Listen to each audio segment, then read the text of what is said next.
Hello दोस्तों, आपका अपने चैनल केपी लर्निंग ट्यूटोरियल में बहुत बहुत स्वागत है। सबसे पहले मैं आप सभी लोगों को अपनी तरफ से और केपी लर्निंग ट्यूटोरियल संस्था की तरफ से, कोचिंग की तरफ से आप सभी लोगों को गणतंत्र दिवस की हार्दिक शुभकामनाएं देता हूं। आज जैसा कि आप जानते हैं, हम लोग 2023 बोर्ड एग्ज़ाम के लिए क्या कर रहे हैं, प्रीवियस ईयर के क्वेश्चन को सॉल्व कर रहे हैं। पहले के क्वेश्चन जो पेपर थे बाबू, उनका पैटर्न कुछ और था। 2023 में जो बोर्ड एग्ज़ाम होने वाला है उसका पैटर्न कुछ और है। इसलिए हम हर ईयर के क्वेश्चन पेपर को न सॉल्व कराकर हर ईयर के 8-10 साल पुराने क्वेश्चन पेपर के क्वेश्चनों को लेकर आए हैं एक ग्रुप में। जैसे आपके बोर्ड एग्जाम 2023 में 4 प्रकार के क्वेश्चन आने वाले हैं। 1 नंबर में बहुविकल्पी, 2 नंबर में ये ऐसे क्वेश्चन रहेंगे वर्णात्मक, और 4 नंबर में भी वर्णात्मक रहेंगे, जिसका आपको लिख कर परीक्षा एग्जाम देना उत्तर देना पड़ेगा। और 6 नंबर के भी कुछ ऐसे ही रहेंगे उसके। इसलिए हमने हर नंबर को अलग अलग पार्ट में डिवाइड कर दिया है। अलग अलग क्या है इसके, बहुविकल्पी के हमने 20 नंबर वाले 20 ठो जो बहुविकल्पी आता है उसका वीडियो चैनल पर अपलोड कर दिया गया है। यदि आप नहीं देखे हैं तो पहले वो देख लीजिए, उसके बाद इसको देखिए। ये आपके लिए बहुत ही इम्पॉर्टेंट है। ये सेट 1 है। क्या है बाबू? सेट 1। बहुविकल्पी का सेट 1 कंप्लीट हो गया। सेट 2 अब आएगा, आगे आएगा। तो अब इसका सेट 1 है, ठीक है। हर नंबर का 1 पार्ट बनेगा। अब कहेंगे कितना पार्ट बनेगा, तो इसका कोई निश्चित नहीं है। जब तक आपके एग्ज़ाम नहीं हो जाते ऐसे हम क्वेश्चन लाते रहेंगे। ये क्वेश्चन मेरे द्वारा नहीं बनाए गए हैं, बल्कि किसी न किसी एग्ज़ाम में आए हुए हैं। एक आध क्वेश्चन मेरे द्वारा भी बनाए गए हैं इसमें, लेकिन ज़्यादा क्वेश्चन एक किसी एग्ज़ाम के हैं, ठीक है। चलिए आज के क्वेश्चन पर सीधे आते हैं। क्वेश्चन ए में कह रहा है ए का मान ज्ञात कीजिए जिसका समीकरण ax + 2y = 2 है, 8x + ay = 4 है कि अपरिमित व अनेक हल है। अपरिमित अनेक हल होने का मतलब क्या है बाबू? आप जानते हैं शर्त क्या होती है, a1/a2 = b1/b2 = c1/c2। यदि इसके अनेक हल होते हैं तो तीनों पार्ट आपस में क्या होते हैं, बराबर होते हैं। अनेक हल होने के लिए यही ना शर्त है। क्या शर्त है? ये शर्त है। a1 का मान वहाँ से समीकरण पहले लिख लेते हैं। यहाँ पर ax + 2y = 2 है। दूसरा समीकरण है 8x + ay = 4। ay नहीं है यहाँ पर, तो यहाँ पे होगा 9, ठीक है। क्वेश्चन एक बार मैं देख लेता हूँ, क्योंकि ay रहेगा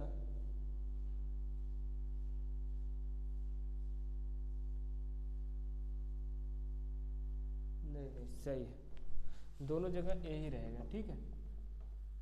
दोनों जगह ए ही रहेगा, कोई नहीं। हमको कन्फ्यूजन था इसलिए हमने क्लियर कर लिया इसको पहले। बराबर 4 लिखा है। अब यहाँ से a1 का मान बाबू निकाल लेंगे तो आप a आएगा, और b1 का मान निकालेंगे 2, c1 का मान निकालेंगे 2, a ना आएगा। आप यहाँ से a2 का मान निकालेंगे आप तो 8 आएगा, और b2 का मान निकालेंगे a आएगा, c2 का मान निकालेंगे 4। सबको यहाँ पे रख दीजिए। a1 का मान a है, a2 का मान 8 है, b1 का मान a है, b2 का मान क्या है, नहीं, b1 का मान 2 है और b2 का मान a है, बराबर c1 का मान यहाँ से 2 है और c2 का मान 4 है। हमने कुछ नहीं किया है, समीकरण दिया है। इसको तीनों पक्ष का a1 a2, उन दोनों समीकरण का a1 b1 c1 निकाल लीजिए, फिर a2 b2 c2 निकाल दीजिए। तीनों यदि ये क्या है, अनेक हल हैं, तो आपस में तीनों शर्त यही होता है। क्या शर्त होता है? तीनों आपस में क्या होता है, बराबर होते हैं। आपको बाकायदे थोड़ा लिख कर लगाना होगा। मैं आपको बस तरीका बता रहा हूँ, क्वेश्चन ऐसे सॉल्व होगा। पूरा मैं डिटेल में उसे लिख कर लगाने लगूंगा बाबू, बहुत टाइम हो जाएगा। आप पहले समीकरण को लिख लीजिएगा, उसके बाद ये शर्त लिख लीजिएगा, उसके बाद आप ऐसे बराबर कर लेंगे। यहाँ पर पहले इसको और इसको ले लीजिए। a/8 बराबर क्या हो जाएगा, 2/4। सभी बराबर हैं तो क्या किया जाता है, ऐसे ऐसे बराबर लिया जाता है। तो यहाँ से क्या हो जाएगा, 4a = 16। यहाँ से a का मान निकालेंगे तो 4 आ जाएगा।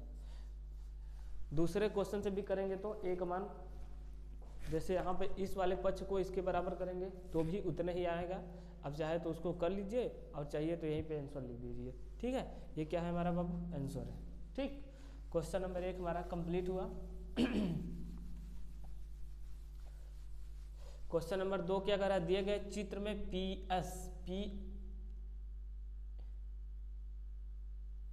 ये आर नहीं है, पी है। ठीक है, P S upon S Q P T upon T R तथा एंगल पी एस टी बराबर है पी आर क्यू के, सिद्ध कीजिए कि त्रिभुज इतना है। जो जो दिया पहले वो लिख लेंगे। यहाँ पर क्या है, दिया है क्या क्या बाबू, यहाँ पे लिख दिया है क्या क्या दिया है, पी एस अपान एस क्यू बराबर P T upon T R. ठीक है, और क्या दिया है, एंगल पी एस टी बराबर है एंगल पी आर क्यू के। इतना तो आप समझ रहे होंगे। यदि आप हमारे इस सीरीज से नहीं जुड़े हैं, ब्रह्मास्त्र सीरीज से, जो आपके लगभग 8-10 साल पुराने क्वेश्चनों का एक ग्रुप है, तो आप जुड़ जाइए, नहीं तो आपको बाद में जाकर पछतावा होने हैं। ये यूट्यूब पर कहीं आपको नहीं मिलने वाला है। 8-10 साल पिछले एग्जाम के ये इनका क्वेश्चन का जो लेवल है, यही 2023 का क्वेश्चन का लेवल होने वाला है। ठीक है, इतना आसान नहीं आने वाला है, इसलिए हमने पीछे 8-10 साल के क्वेश्चनों को लेकर आए हैं। यहाँ पर जो जो क्वेश्चन में दिया हमने वो रख लिया। कह रहा है सिद्ध करना है, क्या करना है, ज्ञात क्या करना है, त्रिभुज पी क्यू आर समद्विबाहु है। पी क्यू आर क्या है, एक समद्विबाहु त्रिभुज है। समद्विबाहु होने का मतलब क्या है, इसकी दो भुजाएं बराबर होंगी। ठीक है, तो यहाँ से हम देख लेते हैं क्या करेंगे इसमें हम, यदि दिखा है जैसे पी एस अपान एस क्यू है बराबर P T upon T R लिखा है, ये ना लिखा है। यदि ये इसके अनुपात और इसका अनुपात बराबर है तो इसका कहने का मतलब क्या है, यस टी समांतर होगा क्यू आर के। आपने ये पढ़ा है, यदि इसका अनुपात बराबर है दोनों का साइड का, तो यस टी किसके अनुपात समांतर होगा, क्यू आर के क्या होगा बाबू, समांतर होगा। और दूसरा चीज हम समांतर जान गए ये। ठीक है, क्या जान गए, क्वेश्चन से ये जान गए हम। और दूसरा चीज हम यहाँ क्या निकालेंगे, दूसरा चीज हम यहाँ निकालने वाले हैं, यदि एंगल यदि एस टी समांतर रेखा हो गई, दो एस टी और क्यू आर समांतर है आपस में, उसको एक तिर्यक रेखा पी क्यू काट रही है, तो angle P S T angle P S T बराबर होगा एंगल किसके, पी क्यू आर। आपने पढ़ा है जब दो समांतर रेखा को एक तिर्यक रेखा काटती है तो यहाँ पे जो कोण बनता है और यहाँ पे जो कोण बनता है क्या होता है, संगत कोण होता है, इसलिए बराबर है। किस लिए बराबर है बाबू, संगत है। कैसे कोण है ये, संगत कोण है। ठीक है, आप इतना जानते होंगे। मैं थोड़ा शार्ट में इसे बताने की कोशिश करूंगा, क्योंकि बहुत सारे क्वेश्चनों को आज को रिवाइज कराना है। जितने ज़्यादा से ज़्यादा क्वेश्चन हम रिवाइज करेंगे हमारे लिए उतना फ़ायदा है। बहुत इंपॉर्टेंट क्वेश्चन है ये। उसके बाद हम दूसरा करेंगे, क्या करेंगे, यहाँ पे हमारे उसमें दिया था क्वेश्चन में एंगल पी आर क्यू बराबर है किसके, यदि ए एंगल बराबर है इस, जैसे यहाँ एंगल बराबर था तो ये हमने इसको बराबर कर दिया। उसी तरह ये एस टी और क्यू आर समांतर है, तो ये तिर्यक रेखा यदि इस बार लेंगे, जैसे इस बार किसको लेने वाले हैं, इसको, तो यहाँ पे जो एंगल बनेगा बाबू और यहाँ पे जो एंगल बनेगा, ये दोनों भी तो बराबर होंगे। यानी पी आर क्यू किसके बराबर होगा, एंगल पी टी एस के बराबर होगा। ये एंगल इसके बराबर था और ये एंगल इसके बराबर हो गया। ठीक है, इतना चीज तो हो गया क्वेश्चन से हमारे। ये भी क्या है, संगत कोण है। कैसे कोण है, संगत कोण है, इसलिए आपस में क्या है, बराबर है। अब हमने क्या किया, ये वाला इसके बराबर कर दिया और ये वाला इसके बराबर नहीं, ये वाला इसके बराबर है, ये वाला इसके बराबर है, और आपस में ये दोनों भी बराबर है। तो एक तरह से क्या हो गया, यहाँ पर एंगल हम त्रिभुज किस में लिखेंगे, मान लीजिए त्रिभुज ऊपर वाले बड़े वाले छोटे वाले की बात कर रहे हैं, छोटे वाले की बात कर रहे हैं, PST PQR, इसके जगह पर हम इसको भी तो लिख सकते हैं, क्योंकि आपस में दोनों कोड, अब यहाँ पे आप देख रहे हैं हमने ये कोड इसके बराबर इसको बराबर कर लिया है और ये कोड इसके बराबर है। तो एक तरह से त्रिभुज जो बन रहा है ऊपर वाला PST और त्रिभुज PQR कैसे हो गए हैं, कैसे त्रिभुज हो गए, दो साइड और समरूप हो गए। कैसे त्रिभुज हो गए बाबू, समरूप। इसमें दो साइडें बराबर कर ली हमने, तो ये साइड बराबर है इस वाले के, तो इसके सामने का ए एंगल नहीं, ये साइड बराबर है इसके, तो इसके सामने का ये साइड, ये एंगल बराबर है इस वाले एंगल के, तो ए वाला सामने का जो साइड होगा और इस वाले सामने के जो साइड होंगे आपस में भी तो बराबर होंगे। तो मतलब क्या, SAS नियम से आप कह सकते हैं ये समरूप है। ठीक है, तो जब दो साइड और एक एंगल बराबर हो गया, समरूप हो गया, तो इस तरह से आप इसको कह सकते हैं क्या, एक समद्विबाहु त्रिभुज है क्या, PQR एक क्या है, समद्विबाहु है। ठीक है, कैसा त्रिभुज है, समद्विबाहु त्रिभुज है। थोड़ा लंबा था, इसमें रिवाइज करके आप पॉज करके समझ सकते हैं हमारे कहने का क्या मतलब था, आसानी से आपको समझ में आ गया होगा, इसमें कोई दिक्कत नहीं है। तीसरा क्वेश्चन की तरफ देखते हैं। दो संख्याओं को वर्गों का अंतर दिया है 180, छोटी संख्या का वर्ग बड़ी संख्या के वर्ग का 8 गुना है। कह रहा है दो संख्या के वर्गों, माना पहली संख्या, मान लीजिए पहली संख्या यहाँ पर x है और दूसरी संख्या क्या है, y है। ठीक है, कह रहा है पहली संख्या और दूसरी संख्या का वर्ग, पहली संख्या और दूसरी संख्या का वर्ग का अंतर। मान लीजिए बड़ी संख्या, हम मान लेंगे पहली बड़ी संख्या, यहाँ पर आप बड़ी संख्या लिख लेंगे क्योंकि बाद में बड़ी छोटी की बात आएगी। बड़ी संख्या है ये और ये क्या है, छोटी संख्या है। ठीक, इसका अंतर दिया है 180, कितना दिया है बाबू, 180।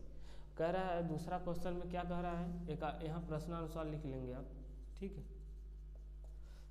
दूसरा चीज इसमें क्या कर रहा है, छोटी संख्या का वर्ग, छोटी संख्या है मतलब 8 का स्क्वायर, अरे y का स्क्वायर, छोटी संख्या हमने तो y माना था, इसका स्क्वायर बड़ी संख्या का 8 गुना है। बड़ी संख्या का कुछ नहीं करना है, सिर्फ बड़ी संख्या x है तो इसका 8 गुना बराबर है, मतलब बड़ी संख्या का 8 गुना किसके, y स्क्वायर यानी छोटी संख्या के स्क्वायर के बराबर है। तो हमारे पास दो समीकरण हो गए, अब दोनों समीकरण से हमें इसका मान निकालना है। तो यहाँ पे क्या करेंगे हम, यहाँ पे जहाँ जहाँ x है वहाँ इसका मान रख दीजिए, या y स्क्वायर बराबर 8x रख दीजिए, हो जाएगा इसी समीकरण 2 का मान समीकरण 1 में रखने पर। तो यहाँ क्या हो जाएगा बाबू, x का स्क्वायर माइनस 8x यहाँ से इसमें रख देंगे अब, क्योंकि y का मान हमने y स्क्वायर के सीधे मान उसमें रख दिया। अरे आपने पढ़ा है ना, क्या कौन सा प्रतिस्थापन विधि, उसी विधि का यहाँ प्रयोग किया जा रहा है। तो यहाँ से x square minus 8x minus 180 बराबर 0, ऐसा हो गया। ये द्विघात समीकरण बन गया आपका। आप यहाँ से इसका क्या कर सकते हैं, गुणनखंड विधि से हल करके इसका आप मान निकाल सकते हैं, और इसका जो मान आएगा, जैसे इसका गुणनखंड करेंगे, गुणनखंड अब कहेंगे क्या होगा, 8, 18 और 10, जैसे x स्क्वायर माइनस 18, यही ना हमने बताया है, यही ना आपने पढ़ा है, क्या पढ़ा है, इस संख्या यहाँ पे जो संख्या x स्क्वायर का गुणांक और यहाँ पे जो अचर आया है उसका आपस में गुणा कर दीजिए, और गुणा करने के बाद क्या करना होगा, गुणनखंड। ऐसा गुणनखंड कीजिए कि यहाँ पे यदि चिन्ह घटाना है तो घटाने पर 8 बचना चाहिए। 18 और 10 का गुणा करेंगे तो 180 हो जाएगा बाबू, और 18 में से 10 घटा देंगे तो 8 बच जाएगा, यानी इसका गुणनखंड क्या आएगा, 8 माइनस 10 इंटू एक्स माइनस 180 बराबर 0। इसको हल कर लीजिए आप, माइनस 18x ब्रैकेट ओपन कर रहे हैं x का गुणा करने के बाद, ठीक है, ऐसे हो जाएगा प्लस 10x माइनस 180। यहाँ से एक्स वाई का मान तो आप निकाल ही सकते हैं आसानी से, ठीक है, आप निकाल लीजिएगा।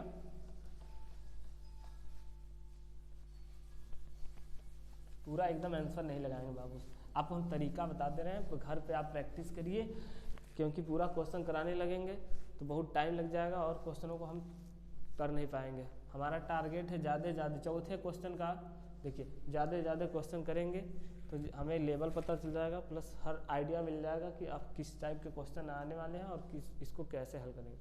कह रहा है यदि एक रेखा खंड दिया है, यदि एक रेखा दिया है 5 सेंटीमीटर है, उसको 2 संबंधित 3 के अनुपात में विभाजित करें तो प्रत्येक भाग की मान लीजिए ए बी एक रेखा है,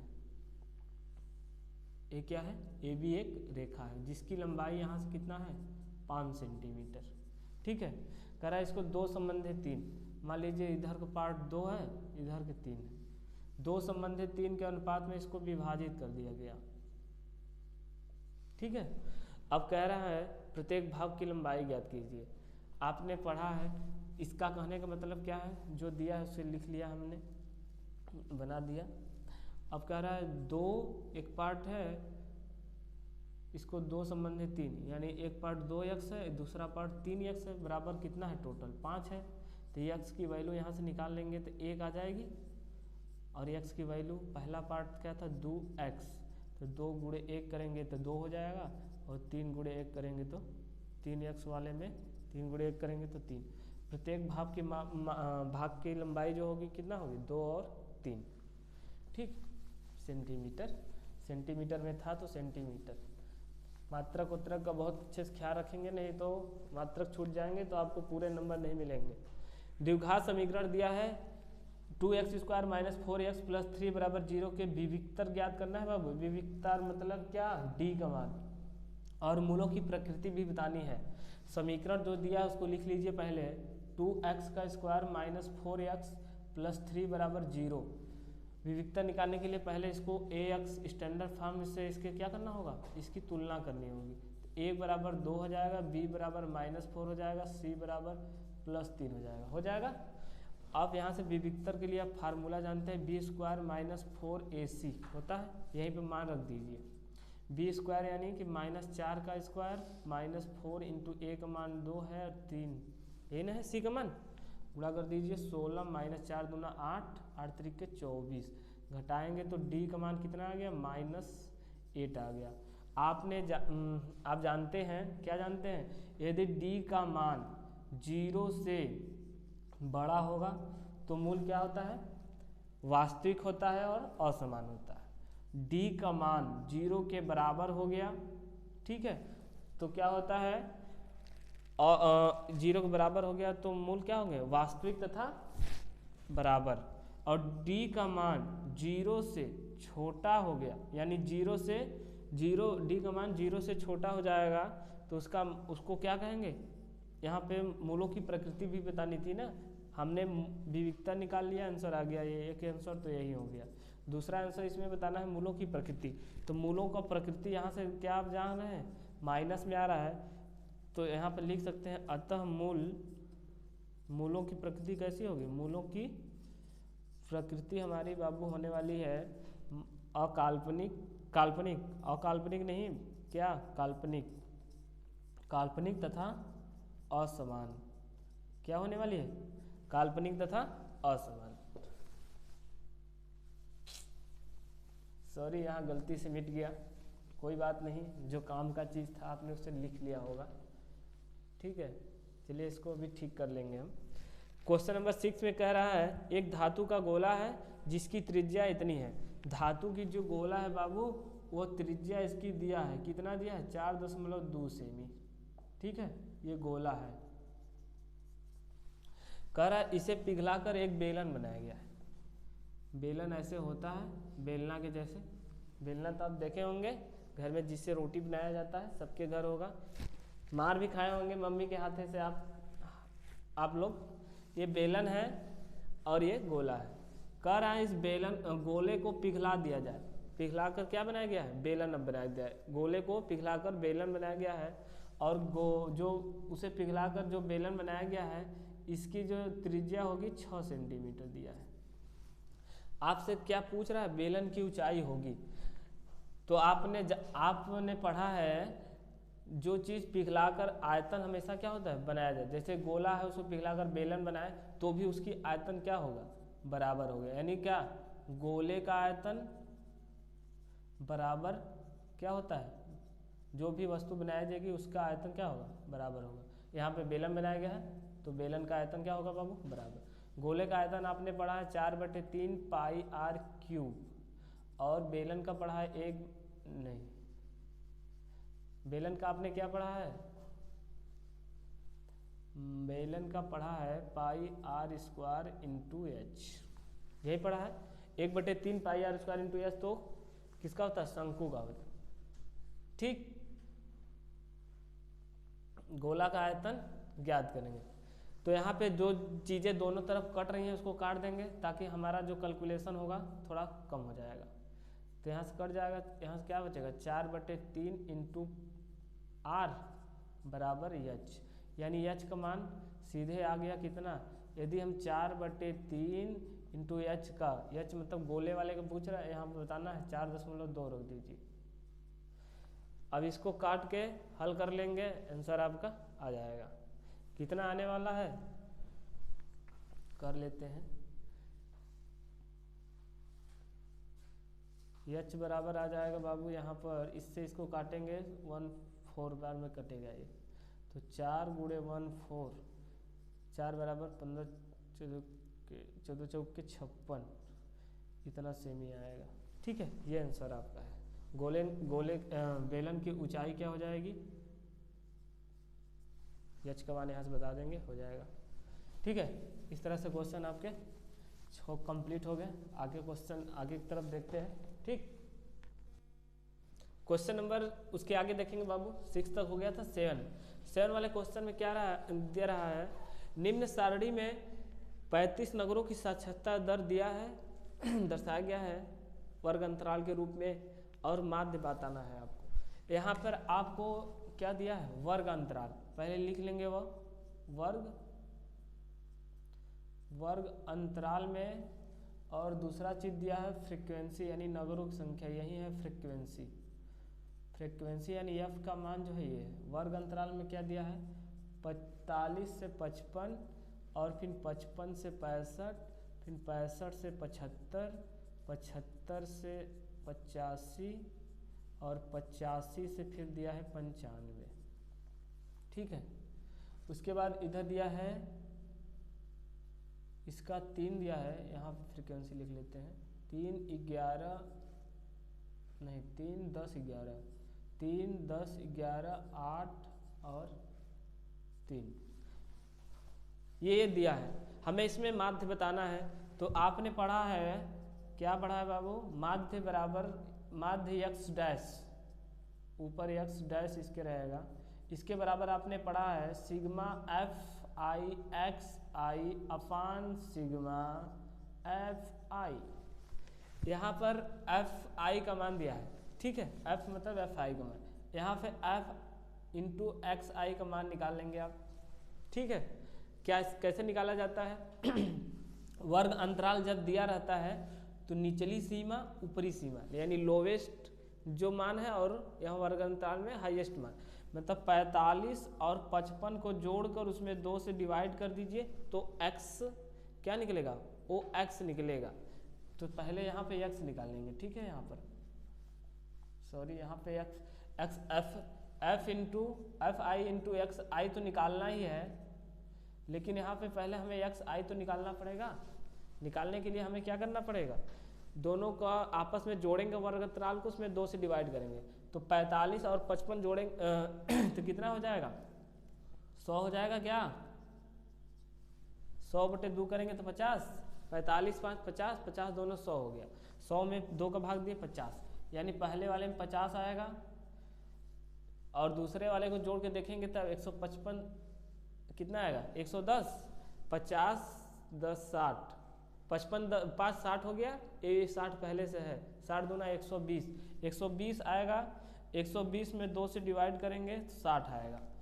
आप कुछ देख रहे हैं यहाँ पे जितने अंतर हो रहे हैं, जैसे 45 में आपने कितना जोड़ा, 55 है 10, तो उसी तरह इनका जो अंतर होगा, इनके बीच जो अंतर है वही 10-10 का अंतर आएगा। 50, 60, इसका जोड़ेंगे 70 आएगा, इसका जोड़ेंगे तो 80 आएगा आपका, और इसका जोड़ेंगे तो 90 आएगा। ठीक है।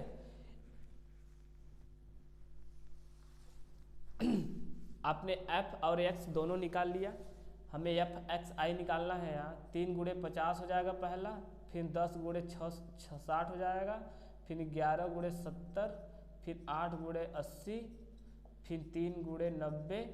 इसको टोटल कर लेंगे, फिर यहाँ फ्रीक्वेंसी वाले टोटल कर लेंगे, इस वाले के ऊपर एफ आई एक्स आई का मान और इसका नीचे रख के हल कर देंगे, जो आएगा आपका आंसर हो जाएगा। ठीक है। उसके बाद आगे चलेंगे हम, उस तरह से आप हल कर लेंगे। उसके बाद क्वेश्चन नंबर 8 में देखिए, क्वेश्चन नंबर 7, सॉरी यहाँ पे तो यही वाला क्वेश्चन है ना, ये गलती हो गया। क्या हो गया, यहाँ से क्वेश्चन नंबर 8 ये है, और उसके बाद 9 ये हो गया आपका, और 10 ये होगा, और 11 ये होगा, ऐसे होगा। ठीक है। कह रहा है दूसरा क्वेश्चन में 2 क्रमांक धन पूर्णांक संख्या ज्ञात कीजिए जिनके वर्गों का योगफल 365 हो। तो आप जानते हैं 2 क्रमागत धन पूर्णांक संख्या रहता है, यहाँ पे 9 होगा भाई, बार बार मिस्टेक क्यों हो जा रहा है। आप ये सब छोटे नंबरिंग देख लेंगे, कोई थोड़ा मोड़ा मिस्टेक हो सकता है। 2 क्रमागत धन पूर्णांक संख्या ज्ञात करना है जिनके वर्गों का योगफल। मान लीजिए पहली संख्या क्या है, यहाँ पे मान लेंगे आप पहली संख्या, क्वेश्चन नंबर हम 8 की बात कर रहे हैं बाबू। पहली संख्या मान लेंगे आप क्या है, यक्स। क्रमागत की बात करता है जब भी कभी भी, तो क्रमागत मतलब क्रम से आने वाली संख्या। तो जब भी क्रमागत की बात करेगा कभी क्वेश्चन में, तो उसमें जैसे कोई भी नंबर दिया है, इसके क्रमागत संख्या की बात करें, इसके अगली संख्या की बात करें, उसमें 1 जोड़ा जाता है। जैसे 1 के बाद 1 जोड़ेंगे इसमें, तो उसके आगे वाली संख्या प्राप्त हो जाती है। ठीक, तो यहाँ पहली संख्या हमने मान लिया, इसके क्रमागत दूसरी संख्या क्या हो जाएगी यहाँ से बाबू, दूसरी संख्या हो जाएगी अपने पास x + 1।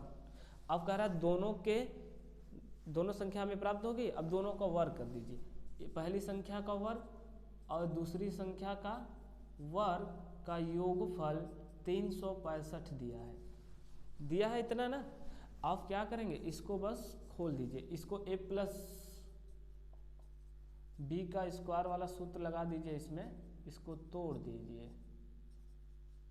ठीक है, तोड़ेंगे तो इसमें क्या हो जाएगा, +x का स्क्वायर + 1 + 2x = 365। 2x दोनों है तो 2x स्क्वायर हो जाएगा, और यहाँ 2x है लिख लेंगे, 365 को इधर लाएंगे 364 हो जाएगा बाबू। यहाँ इतना तो आप समझ ही रहे होंगे। आप यहाँ इसको हल कर लेंगे, द्विघात समीकरण बन गया।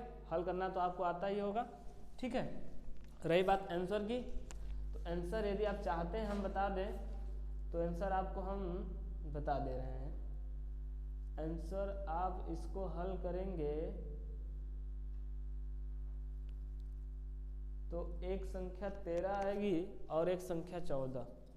13 और 14 आएगा, जिसमें से एक आंसर होगा। रुकिए 1 मिनट। 13 और 14 आएगा।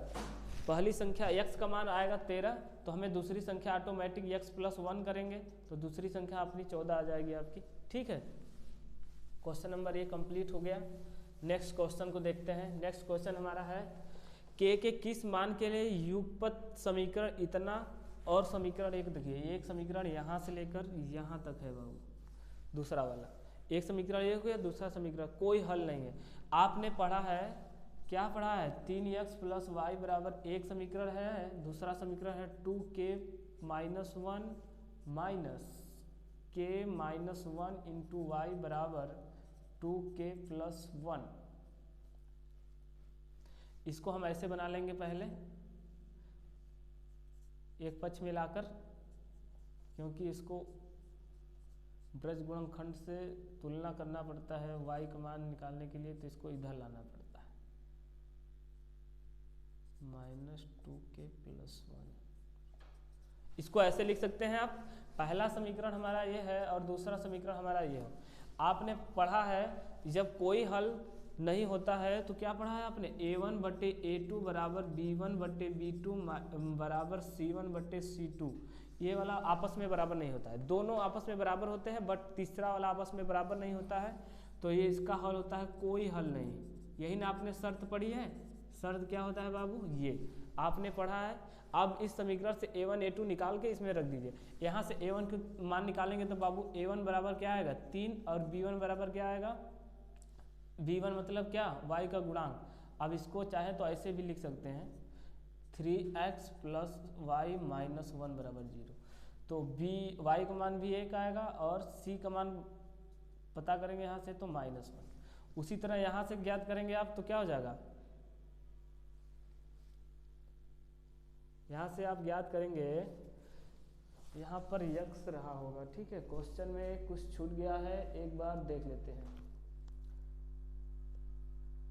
क्वेश्चन में कुछ छूटा है, क्वेश्चन में छूटा है यहाँ पर यक्स, ठीक है। आप भी यहाँ यक्स बना लेंगे, यक्स का गुणांक। तो यहाँ से A2 का मान निकालेंगे बाबू तो 2k - 1 हो जाएगा, और B2 का मान निकालेंगे तो y का गुणांक -k - 1, और यहाँ से C2 का मान निकालेंगे तो -2k + 1 ब्रैकेट ये होगा। अब यहाँ रख दीजिए बस सबको मान, 1 का मान है 3 और A2 का मान है यहाँ से 2k - 1, और B1 का मान है 1 और B2 का मान है यहाँ से, और C2 का मान C1 C2 का मान भी रख देंगे। C1 का मान -1 पहले से है और C2 का मान यहाँ से -2k + 1। देखिए हो सकता है कहीं प्लस माइनस भूल जाए हमसे, लेकिन आप यदि क्वेश्चन सही से लिख कर यहाँ लगाएंगे तो सही होगा। 2k - 1 और एक बार मिला लेता हूँ मैं,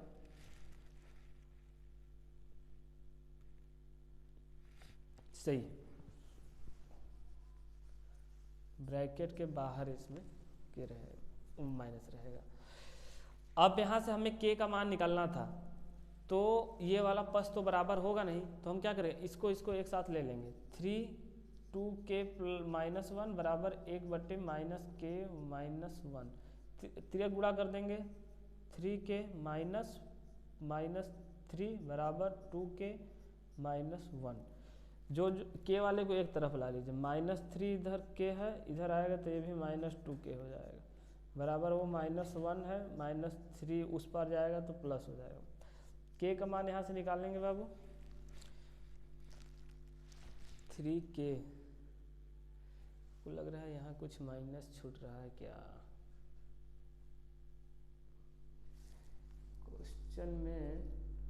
क्वेश्चन में आप देखेंगे तो यहाँ पे माइनस नहीं है बल्कि प्लस रहेगा, तो इस तरह से यहाँ भी प्लस और यहाँ भी प्लस हो जाएगा। ये गलती से हो गया था, हमने कहा था माइनस प्लस कहीं गलती हो रहा है, तो ये वाला प्लस रहेगा, ठीक है। तो यहाँ से k का मान निकालेंगे तो कितना आ जाएगा बाबू 2, यही हो गया आंसर। इस वाले को हल करने की कोई ज़रूरत नहीं है क्योंकि ये किसी से बराबर ही नहीं तो इसको ले ही नहीं सकते, ये दोनों बराबर था, हमने इसको लिया, यहाँ से k का मान निकाल लिया। अगले क्वेश्चन की तरफ ध्यान देते हैं, ठीक। थोड़ा मोड़ा मिस्टेक हो सकता है, इसलिए हम कहेंगे जल्दी में आप लोग, हमारा टारगेट है कि ज़्यादा क्वेश्चन को हम लोग टच कर लें, इसलिए थोड़ा कभी हो जा रहा है ऐसा, लेकिन आप लोग थोड़ा धैर्य से आराम से लगाइए। पहले चित्र में दिया है इतना, ये चित्र दिया है, इसमें कह रहा है चित्र में AO/OC बराबर BO/OD बराबर दिया है 1/3। चित्र में आप देख रहे हैं ऊपर एक त्रिभुज बन रहा है ABO और एक त्रिभुज नीचे बन रहा है बड़ा वाला, उसका नाम है COD, ठीक है। ये दोनों त्रिभुज हैं, इसमें इसकी AO मतलब A वाली भुजा इसके भुजा के अनुपात और A वाली भुजा इस वाले भुजा का अनुपात बराबर है आपस में, और उसका मान 1/3 है। तो यहाँ पे आप लिख सकते हैं एंगल AOB बराबर होगा एंगल COD। ये किससे, शीर्षाभिमुख कोण है। कैसा कोण है, शीर्षाभिमुख कोण, ठीक है। वर्टिकल अपोजिट आपने पढ़ा होगा अंग्रेजी में, हिंदी में इसको शीर्षाभिमुख कोण कहते हैं। तो यहाँ से आपने देख लिया दो साइड का अनुपात और एक एंगल बराबर है, तो मतलब क्या, त्रिभुज AOB सर्वांगसम त्रिभुज COD हो जाएगा ना बाबू, सर्वांगसम हो गया। तो मतलब क्या, तीसरी भुजा भी आपस में क्या होंगी, बराबर। और तीसरी भुजा में एक भुजा का मान यहाँ पे दिया है, आप यहाँ क्वेश्चन में लिख लेना, दिया है जो मैं बार बार कह रहा हूँ, जो क्वेश्चन में दिया रहेगा उसको और जो ज्ञात करना है उसको आराम से पहले लिख लेंगे। यहाँ उतना टाइम नहीं है, मैं आपको मोटा मोटा उसका हिसाब बता दे रहा हूँ कैसे लगाना है, इसलिए कुछ चीज़ें छूट जा रही हैं। AB और CD का अनुपात भी क्या होगा, यहाँ से बराबर होगा आपस में इनके। तो यहाँ से AB अपान CD सर्वांगसम हो गया, तो सभी भुजाओं का अनुपात बराबर होता है। तो CD बराबर भी क्या आएगा, 1/3 कह सकते हैं, या इन तीनों भुजाओं के, या यहाँ पे AB तो आप लिख सकते हैं, तो इसी का मान ही तो 1/3 है, तो हमने यहाँ रखा। सर्वांगसम होने के बाद ये तीनों भुजाएं आपस में अनुपात बराबर। तो AB और CD का मान हमें क्वेश्चन में क्या करना था, तो AB संबंधित CD का मान बताना है। क्वेश्चन में CD छूट गया, CD का अनुपात बताना है। तो यहाँ से AB का मान पता है हमको, AB का मान बताना है, तो AB का मान बताना है, CD अनुपात नहीं बताना था, सिर्फ AB का मान बताना है बाबू। यहाँ से तो AB का मान हमें ऐसे रहने देंगे, तिर्यक गुणा, यहाँ CD का मान क्या है, 1.5/3, तिर्यक गुणा करेंगे तो यहाँ बटे में आएगा ही। और AB का मान यहाँ से निकाल लेंगे आप, तो कितना होगा, 0.5 सेमी में लिख सकते हैं, इसका AB का मान हो जाएगा। इस तरह से क्वेश्चन कंप्लीट। ठीक है, आप पॉज करके वीडियो को देख सकते। मैं बार बार आप लोग को हिदायत दे रहा हूँ, चैनल पर बहुत सारे वीडियो आप लोग के फायदेमंद वीडियो पड़े हैं, आप लोग देख नहीं रहे हैं, तो हमारी गलती नहीं है। और ऐसे हमने बार बार आपको बताया है कि 10 मिनट का वीडियो बनाने के लिए बहुत सारा टाइम लगाना पड़ता है, उसके पीछे इतनी मेहनत हो रही है, तो कहीं ना कहीं हमें उम्मीद है कि आप पढ़ते होंगे मेहनत से। ठीक है, और लास्ट में आप क्या करेंगे, हमारे लिए फ़ायदे के लिए बस एक ही बात, वीडियो को लाइक शेयर एंड सब्सक्राइब करिए चैनल, बस और कुछ नहीं, और अच्छे से पढ़िए। क्वेश्चन नंबर 11 में क्या कह रहा है, संख्या दिया गया है, इसको P/Q के रूप में लिखना है बाबू। इस संख्या को हम x के बराबर मान लेंगे, माना संख्या क्या है, यहाँ पे मान लेते हैं संख्या क्या है, x। ठीक है, यहाँ पे 0.66 ऐसे संख्या दी गई है। हम क्या करेंगे, दोनों पक्षों में है x से गुणा कर देंगे, अरे 10 से क्या कर देंगे बाबू, गुणा। 10 से जब हम यहाँ गुणा करेंगे दोनों पक्षों में, 10 से क्या करेंगे, गुणा करेंगे, तो इधर भी 10x हो जाएगा और इधर हो जाएगा 6.6666 डॉट डॉट। ए समीकरण हमने 1 मान लिया, ए समीकरण हमने 2 मान लिया। क्या करिए आप, समीकरण 1 और 2 प्राप्त हो गए, समीकरण 2 में से 1 को घटा दीजिए, समीकरण 2 माइनस समीकरण 1। तो यहाँ से अब इधर क्या बचेगा, इधर वाला पक्ष भी तो घटेगा, चलिए घटा देता हूँ मैं, नहीं आप लोग क्या कर देंगे कुछ समझ में नहीं आएगा। 10x में से x घटा दीजिए, बाएं पक्ष घट गया, दाएं पक्ष में घटाएंगे तब 6 बचेगा। कैसे बचेगा ये देखिए, इधर 0 दशमलव के पहले केवल 0 था, इधर 6, बाकी इधर वाला तो 0 घट के 0 हो जाएगा और इधर वाला 6 बच जाएगा सिर्फ। यहाँ से x का मान निकालेंगे आप तो क्या आएगा, 6/9, और इसको काट सकते हैं, 3 दूनी 6, 3 त्रिक 9, यानी x का मान जो आएगा 2 संबंधित 3, इसे P/Q के रूप में ही लिखना था और ये आ गया आंसर। ठीक है, क्वेश्चन इस तरह से कंप्लीट। और क्वेश्चन नंबर हम नेक्स्ट देखेंगे, वृत्त के व्यास के सिरों का निर्देशांक दिया है। मान लीजिए आपके पास एक वृत्त है, इसके व्यास मतलब क्या, सबसे बड़ी जीवा को ही क्या कहते हैं, व्यास कहते हैं। इसका निर्देशांक आपको बाबू पता है, कितना कितना दिया है, -2, -7, और दूसरा दिया है 1, -11। केंद्र और वृत्त की त्रिज्या बतानी है।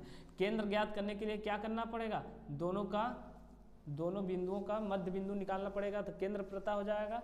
तो मध्य बिंदु का सूत्र आपने क्या पढ़ा है, x1 प्लस x2 बटे 2, यहाँ से x की वैल्यू निकल जाएगी, यहाँ से y का निकालना है तो y1 प्लस y2 बटे 2। x1 हमारा ये है, y1 ये है, x2 ये है, y2 ये। अब यहाँ पे मान रख दीजिए -2 प्लस 1/2, यहाँ से हल होकर x का मान आएगा, यहाँ से हल होकर ये y1 के मान है -7, y2 का मान है -11, प्लस माइनस मिलके माइनस रह जाएगा। यहाँ से x की वैल्यू आप निकालेंगे तो -1/2 आएगा बाबू, और यहाँ से y की वैल्यू निकालेंगे 11 7 18, 18 में 2 का डिवाइड करेंगे -9, ठीक है। यानी इसके केंद्र का निर्देशांक यदि कैपिटल XY हम मान लेते हैं तो -1/2 और -9 आएगा। आ जाए। अब हमें त्रिज्या बतानी है। अरे भैया यहाँ यदि 0 है यानी केंद्र क्या है, O है। यदि इसका निर्देशांक हमें पता हो गया तो इस बिंदु से इस बिंदु के बीच की दूरी या इस बिंदु से इस बिंदु के बीच की दूरी, क्योंकि त्रिज्या हमेशा क्या होती है, बराबर होती है दोनों तरफ। दोनों बीच की दूरी, दो बिंदुओं के बीच की दूरी का सूत्र लगा दीजिए। पहला बिंदु तो हमारा यही रहेगा, दूसरा बिंदु अब इसको ये मानेंगे, या तो व्यास के सिरों के बीच की दूरी यानी यहाँ और यहाँ के दोनों के बीच की दूरी निकाल कर उसे 2 से डिवाइड कर दीजिए, आंसर आ जाएगा आपका। ये आप काम अपने से करेंगे, ठीक। सूत्र तो आपको पता होगा, ठीक है। इस तरह से कंप्लीट हो गए क्वेश्चन। अब हम क्वेश्चन इसके आगे देखेंगे। क्वेश्चन नंबर 12 तक हम करेंगे। नेक्स्ट सेट 2 आएगा इसका, उसमें आप अगला क्वेश्चन लाएंगे हम आपको बना के लिए सेट 2 का। और अब गणतंत्र दिवस है आज, और आप लोग सभी लोगों को एक बार पुनः हमारी तरफ से बहुत बहुत शुभकामनाएं। और सरस्वती पूजा भी दोनों पर्व एक ही साथ आ गया है, इसलिए आप लोग सरस्वती जी की भी अच्छे से पूजा कर लीजिएगा ताकि आपके बोर्ड एग्जाम में अच्छे नंबर आए, उनकी कृपा रहेगी तो, ठीक है। इसी के साथ वीडियो यदि आपको पसंद आया होगा तो लाइक शेयर एंड सब्सक्राइब करिए चैनल को, साथ में ही अच्छे से पढ़िए और सर्दी में अपने आप को बचा के रखिए। धन्यवाद।